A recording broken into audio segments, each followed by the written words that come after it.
get the feeling on the sideline as this was happening that you were kind of getting screwed a few times? I don't got no beef with the refs, man.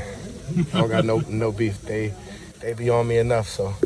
Hey, Dion, there's been a lot of I like the refs. I'm sorry, Dion. There's been a lot of talk over that 2021 when you guys were struggling, and you had a game in Tampa, and you didn't win. You lost in overtime, and then fought back and played great.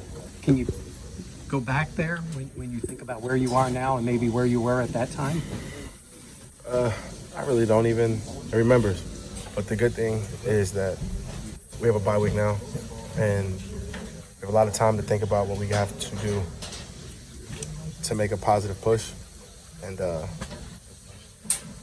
everything happens for a reason. I'm sorry that I can't relate to Tampa, but it just takes one good play after another to really get us going. But tough games, good teams. The Eagles are great.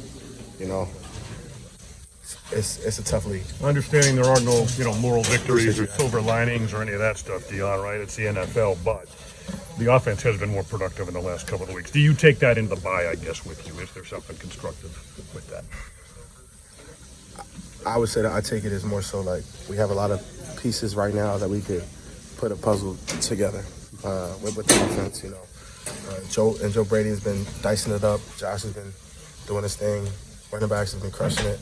The tight ends have been doing a great job in their role, and everybody's been doing in their part. The O-line has been staying intact and staying, one beat. So it's a good feeling. So there is definitely positives that we're going into the bye week with. Losing does suck, but there's definitely pieces of this loss that are great. And we're going to take them, we're going to see them, and we're going to emphasize them and build on it. Thank you. Yep. Frustrating? Losing is frustrating in its own. If we would have lost by 20 or if we lost by 3, if we lost by 6, it would have felt similar because an L is an L. So they're all frustrating in their own.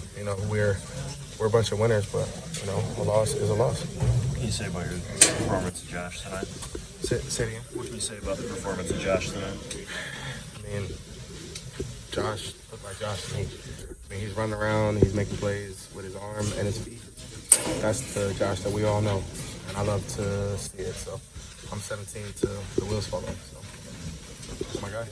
Common thread in in a bunch of your losses are just not finishing drives, making critical mistakes, whether that's a penalty, a turnover, something like that.